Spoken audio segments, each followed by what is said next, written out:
Okay, welcome everybody back to Steve Talks Boxing X, STBX, and welcome to a roundup with Darren. April show, of course, and joining me is Darren Aston. Welcome back, Darren. Cheers, Steve. Great to be back on for our monthly show. Yeah, thanks for coming on again. In this show, we're basically going to look at the highlights and the events of the past month in boxing. My starting question for you, Darren. Katie Taylor, Amanda Serrano 2, which just announced on the Mike Tyson versus Jake Paul undercard and on Netflix. What do you make of that? Well, to be honest with you, Jake Paul, Mike Tyson didn't really appeal to me as a hardcore boxing fan. It's a big money spin, is what these sort of events are. I can see what they're doing with having Taylor and Serrano 2 being part of the show, because it sort of like draws the real boxing fans in as well to try and watch it. But the thing for me is, I don't think you should be having Taylor and Serrano 2 as an undercard fight.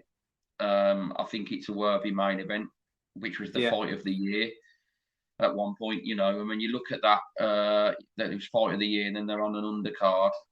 I get why they both took the fight. I get it totally, but it should be a main event. But you're going to have Tyson and Jake Paul main eventing in a, like I said, doesn't really appeal to me as a hardcore boxing fan. Right. Yeah, I've done a poll on this, and after it was announced, and the reaction I got for it is like most people are going to watch it now because of the Taylor Serrano now. So from changing their minds completely, Mike Tyson, Jake Paul, I ain't going to watch that. Oh, I may watch that now. And obviously, is it a clever move from Netflix, you think, maybe? Well, the thing is, if your poll suggests that a lot more people are going to watch it, then that's job done, I would say. Yeah. I would say you're going to get a lot more people watch it. But the question that nobody knows, and I think I saw someone ask Eddie Hearn this, even though he's not part of the broadcast, he was asked about questions about it. A lot of people are wondering, like, is it going to be like where it's just part of your monthly subscription for Netflix? Okay. Is it going to be an added pay-per-view? I don't think the clarity is actually out there as regards that yet. I've not seen anything on it, to be honest with you, because normally if on the poster you perhaps would see Netflix pay-per-view, but I've not seen any indication of if it is going to be normal subscription to Netflix or a separate pay-per-view, really. So well, that's the thing. Like, there's no real clarity on it yet.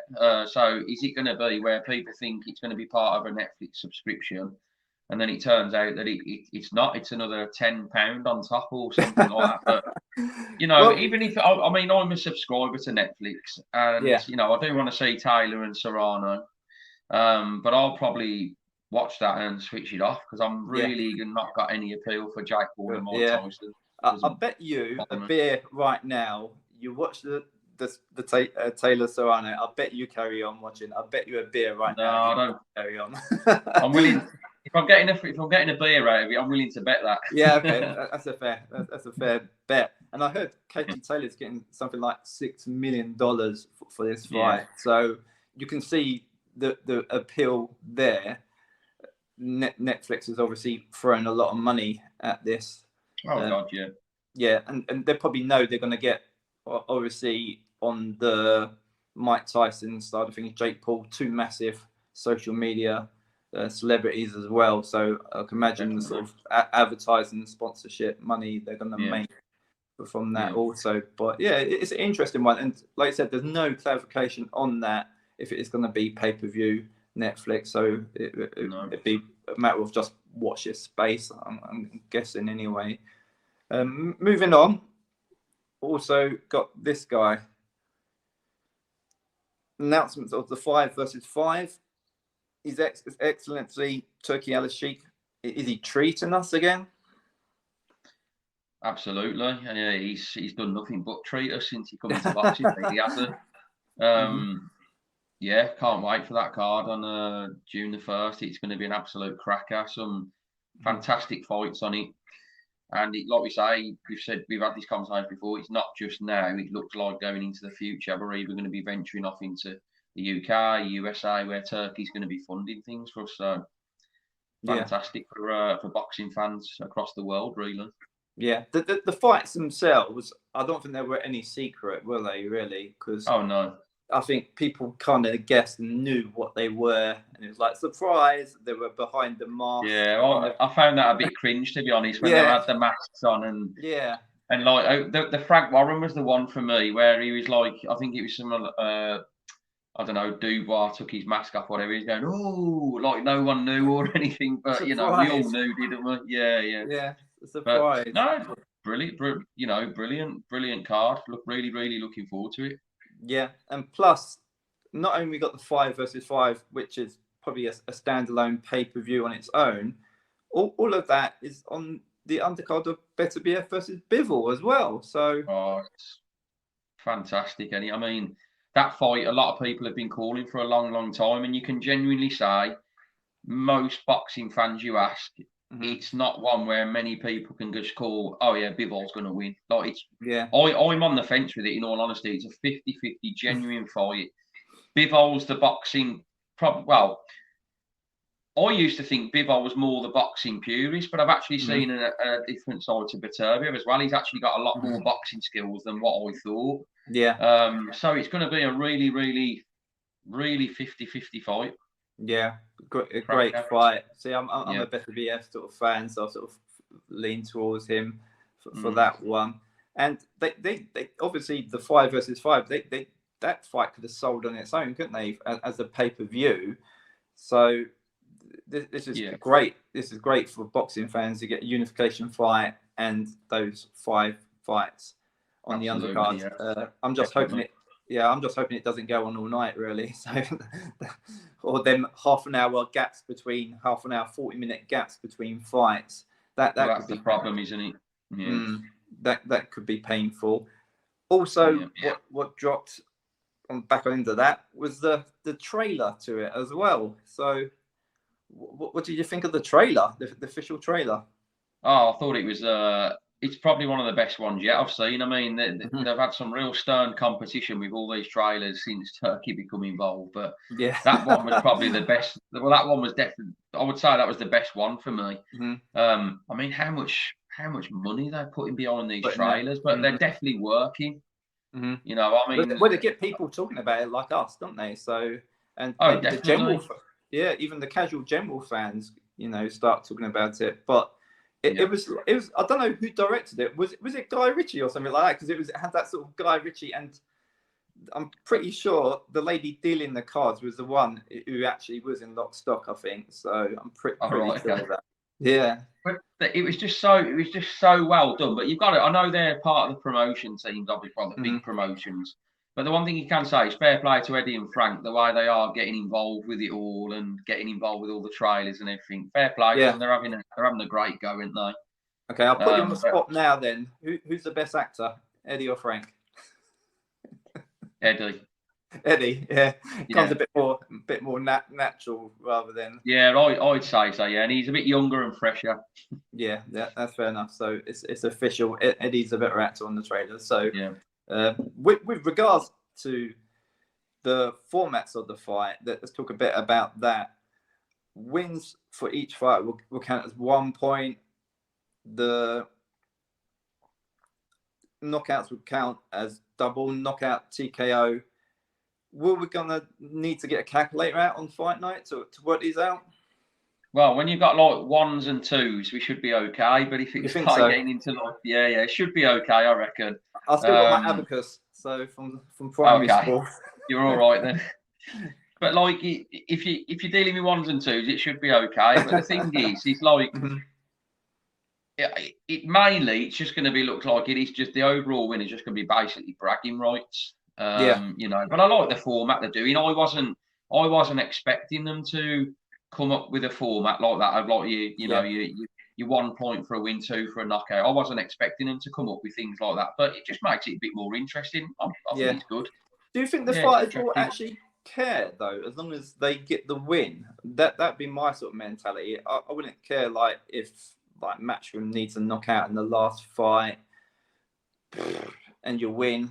You know, would you care? I'm sure the mentality of the fighters would go there. I just want to win. I don't care about the format. That's the thing is, it's just not just that. It's like they want to be back on more of these shows, don't they? For more Yeah. of a earn the big money again. So yeah, I agree with you. Like overall, when it comes to it, they're going to look after number one, aren't they? That's what's going to happen.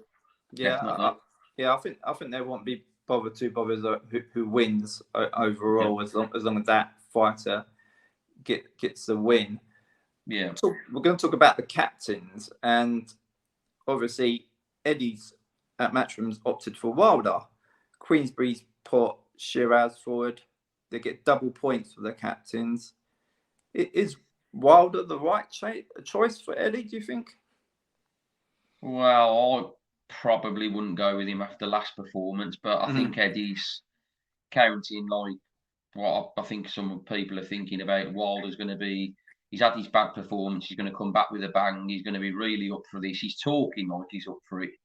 But who knows? I probably wouldn't have opted for him because I personally think he could be done. Yeah. Wilder. Yeah. But time will tell. We'll see. Yeah, when I first heard it, I thought it was a risk because I'm looking at the fights now, and I would say maybe Ford against, have Ford as your captain against Ball, maybe a bit more of a banker there. Or did Wilder come into this saying, on this condition, I want to be captain or something? There on the contract, you can imagine Wilder saying something like that. Yeah, I think you could have hit the nail on the head there. There could be some. There could have been behind closed doors. There could have been some terms here. We don't know, but I would come to the conclusion that whether he's got more money for being captain or something. I don't know, but I wouldn't rule that out completely because I agree with you. I probably would have picked someone like Ray Ford. No disrespect to Nick Ball, but I think Ray Ford will beat him. But again, just opinions. Go on, sorry. Sorry, I was going to say, I was just looking at the list of fights, and if you had to say, if I was Eddie, I think that out of all the fights, that's probably your banker out the fights. I'm thinking that's for me personally. I don't know how much, Zhang's got left in him, but I don't know. Yeah, I think it was a bit. Could have maybe opted for Craig Richards as well because of his experience over Willie Hutchinson, but Willie Hutchinson's on the up. Craig Richards, for me, has just probably got a little bit too much experience for him. But again, who knows? But it's a risk with Wilder because he's coming back off a bad loss. He looked probably the most gun shy we've ever seen him, and I think he's hoping that he's going to get his mojo back in this fight. Yeah, but we'll see. He wouldn't have been my choice anyway. No, and both aging heavyweights as well. I think Zhang he's getting on a bit as well. So a lot of interesting fight. Yeah, this could be. I don't know. It could be a good fight. It could be a stinker of the night. I think maybe. So I don't think he's going the distance. I think that's a guarantee. Yeah. If you had to put me on the spot, I'm thinking Zhang. I think maybe Wilder is done now. Really, I would probably go along with you with Zhang, but I do think he has got to get it done in 6 rounds because his gas tank's empty. We've seen that. He's aging. We've seen that. Yeah. Okay. Moving on now. We're going to go back to the monthly review. Who was your fight of the month in April, Darren? I think it's going to have to be Haney and Garcia. Oh, fight of the month though first. Sorry, mate. That's right. Well, he's going to be involved with this as well, isn't he? I think you're going to have to say Ryan Garcia. Now, this probably would come across controversial to a lot of people watching this, but he played everyone along with the mental health. Well, he played everyone along as though he'd lost the plot, basically. He come in overweight, and rightly so, he got slated. And then what he's done is coming overweight, can't win the title, but then what he does is he goes and bets $2 million on himself to win $12 million after paying his $2 million fine. I mean, as controversial as that may be, and it might be wrong to people, but he's played an absolute blinder, and I think the odds were against him. And I think, Haney, for me, was going to totally outbox Garcia. I thought Yeah. that's what was going to happen, but Yeah. he fooled everyone, and I think you're going to have to give it him, really. Yeah. Fighter of the month for the Do you way he think- done it.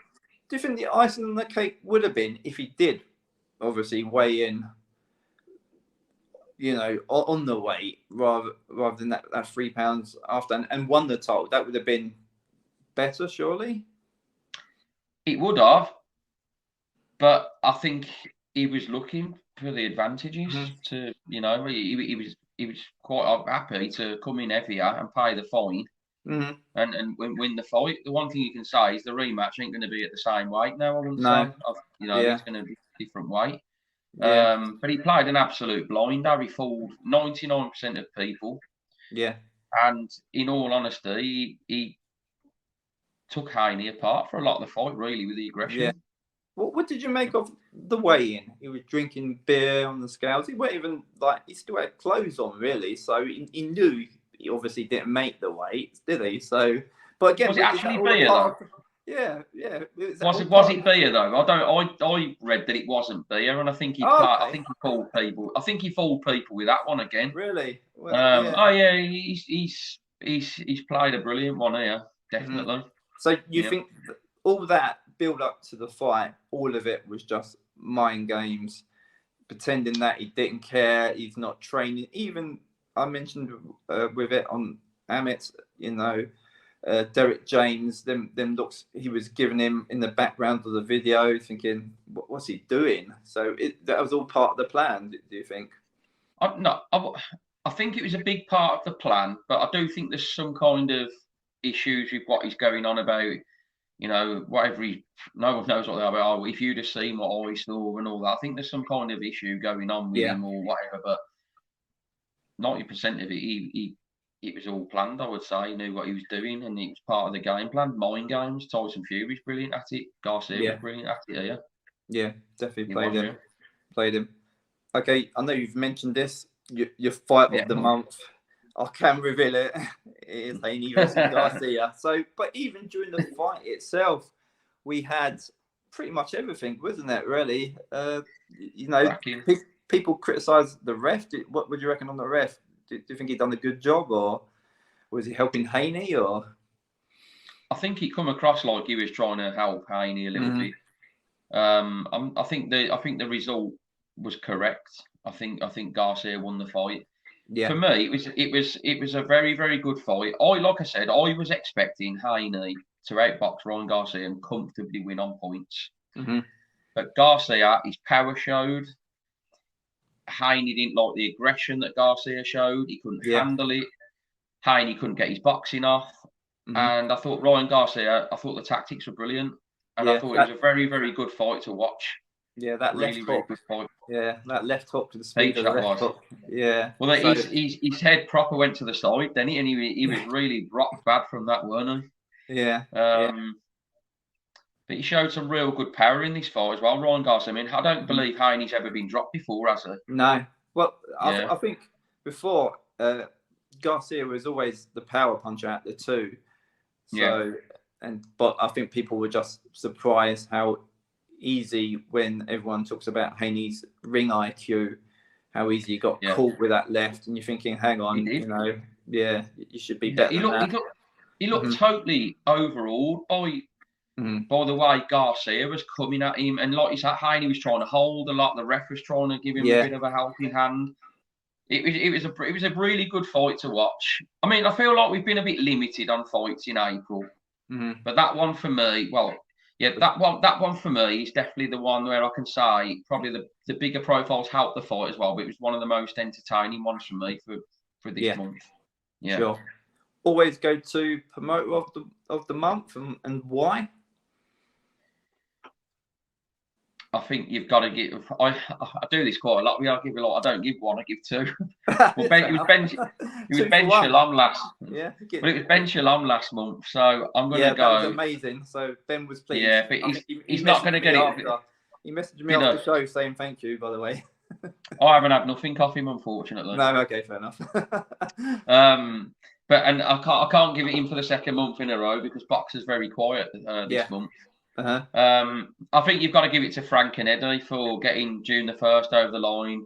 We know money's a big part of it, but you know, it still takes them to get the fights over the line, and they've come together to come up with a plan about the scorecards, about how they're going to do the points thing throughout the night. I just think it's a really good concept what they've come up with. Yeah. So I think you've got to give them to the promoter of the month for helping get this card over the line, and long may it continue as well. Yeah, I was going to say, obviously it's going well with them too at the moment.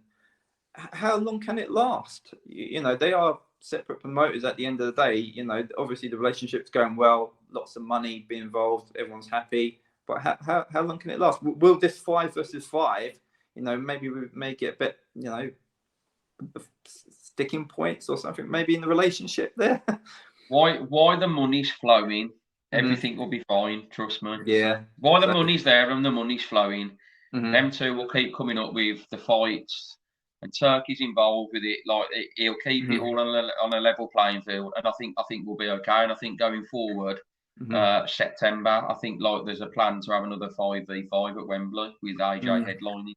Yeah. So I think I don't think we've got any problems with Eddie or Frank. Why business is good. Yeah. While the relationship, while the money's there, it's going to carry on. Yeah. Going on to controversy of the month, what was your moment? Well, it was on the undercard of Haney and Garcia, and it was the Arnold Barboza versus Sean McComb fight. Yeah, this one here. And that's the fight.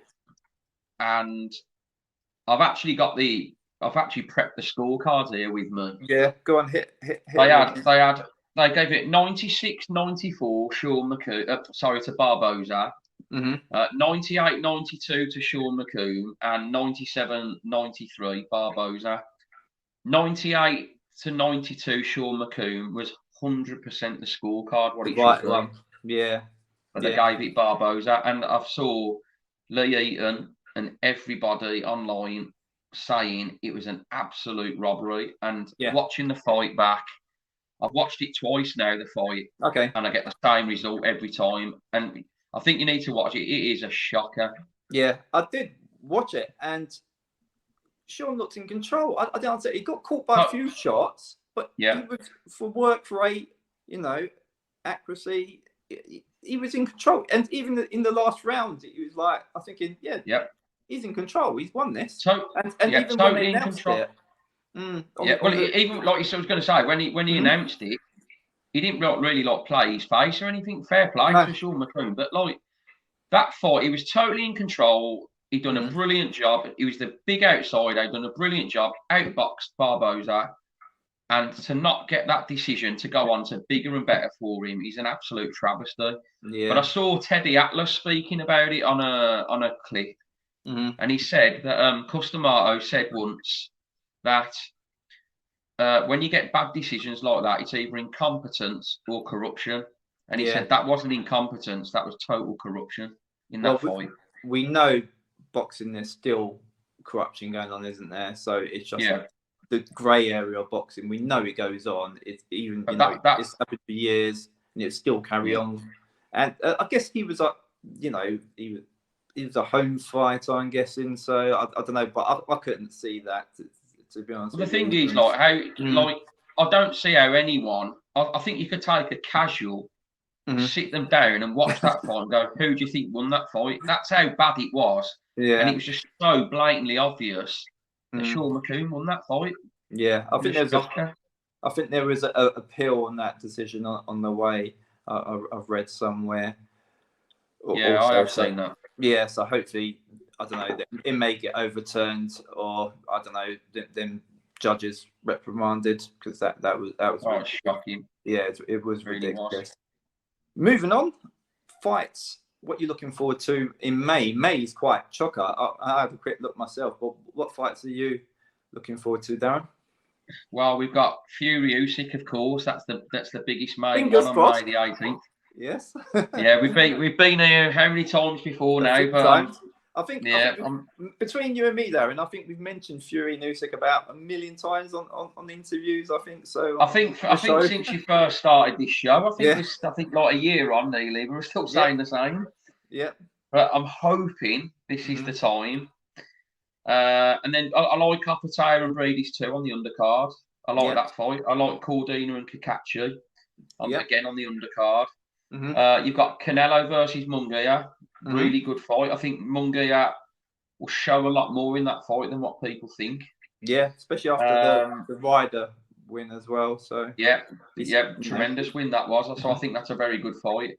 And then you've got Lomachenko and Kambosis as well. Very good fight as well. So, like you say, May is a very, very good month of boxing. We've got a chocker month of it, and I know from a tweet that you done on the pay-per-view DAZN side of things, I still can't believe Canelo Munguia is a pay-per-view for the UK. So it's ridiculous, isn't it? Really, when you look at that. The thing is, like, we was all led down the path early, like, no pay-per-view. These are like free to air for like UK customers. They've slowly crept the pay-per-views in. Haney Garcia was pay-per-view. You've got Munguia and Canelo pay-per-view, and obviously Fury Usyk, and then you got like three pay-per-views, like 4 weeks. It's just not good enough. Like, you're in a time still where people still are struggling with finances, bills coming through the door. Yeah. And they all think that you've got a bottomless pit to keep paying for luxuries of pay-per-views and things. That's the issue. Yeah. I know it's a business and I know they've got to make money, but it's just too expensive. Yeah. I definitely think DAZN should really relook at their sort of business model, because if that is the way forward, if the big fights are all going to be pay-per-views, then it's not going to be worth a subscription channel, is it really? You just might as well totally agree. Yeah, totally agree, man. Getting the pay-per-views. That's probably the only disappointing thing I saw of this month, really. And obviously the price increase for, once your contract's up as well. So again, that upset a lot of people. They're paying, like I said, money's tight for everyone at the moment. And to put it up £5, it's not even like a £1 or £2 for new people. It's pretty terrible anyway. So it's really bad. Yeah, sure. Well, that is pretty much our April roundup show done. Thank you, Darren, for coming on. No problem, mate. Always appreciate your time coming on the show there, Darren. Please, everyone, support the channel the best you can with likes, subscriptions, comments, and thanks again, Darren. Thanks for your time. Cheers. Talk.